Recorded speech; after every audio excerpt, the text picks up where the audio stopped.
Salam,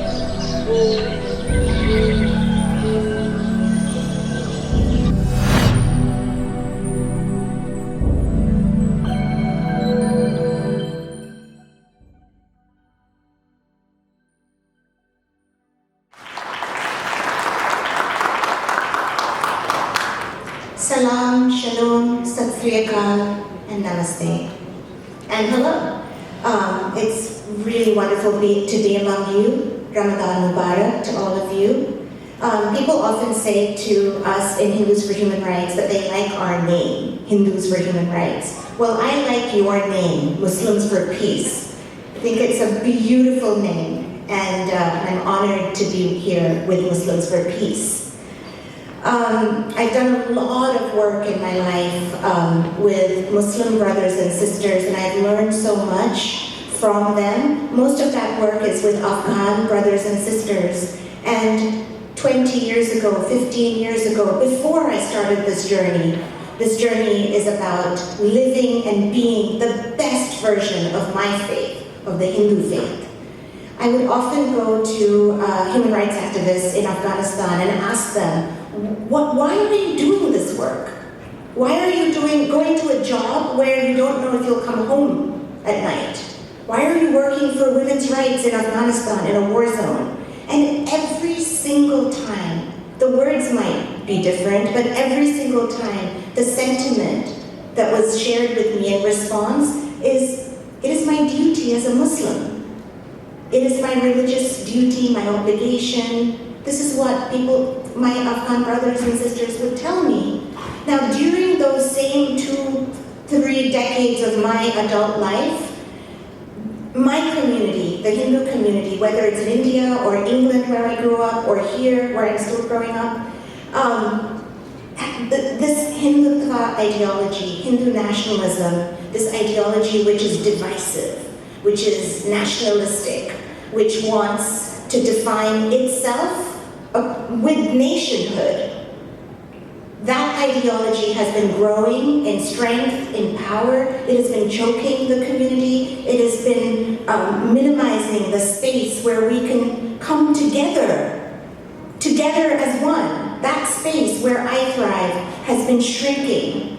And so I took my inspiration from my Afghan brothers and sisters, because when they said there's no contradiction between human rights and Islam, that they are the same, it made me ask myself over and over again, well, what am I? If I'm a Hindu, what kind of Hindu am I? And eventually it was 2011 when a bunch of things happened where I couldn't be silent anymore. And I realized that it wasn't just human rights that I cared about, it was actually my Hindu faith that mattered to me as well, and I would not let divisive elements speak for me.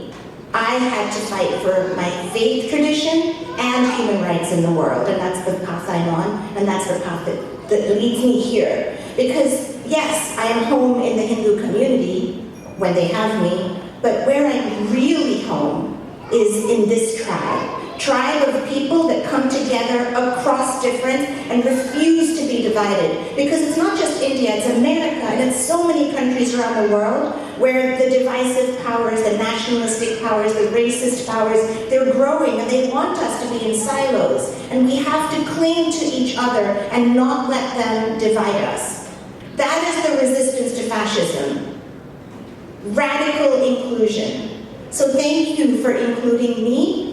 Oh, please always invite me. I pledge to you, I will remain your Hindu sister no matter what happens in this crazy world.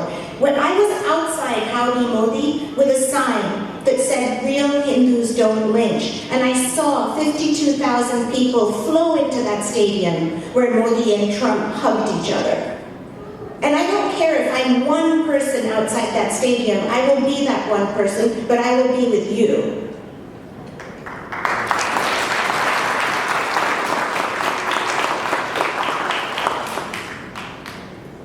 Let us fight for inclusive democracy in all the countries that mean anything to us. India is a dark place.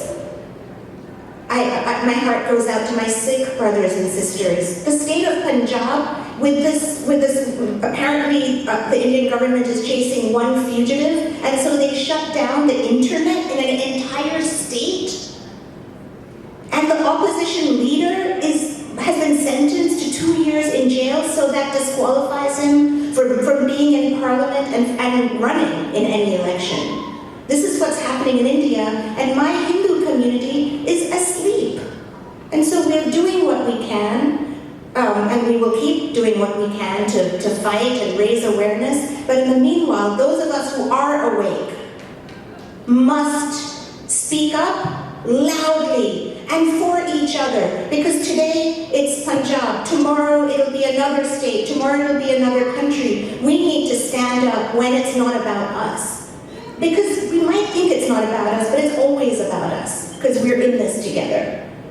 So let us keep standing up for inclusive democracy wherever that advocacy needs to happen. Let us not think, that is not my fight. My fight is this community. Let us not think like that. Let us always be there for each other.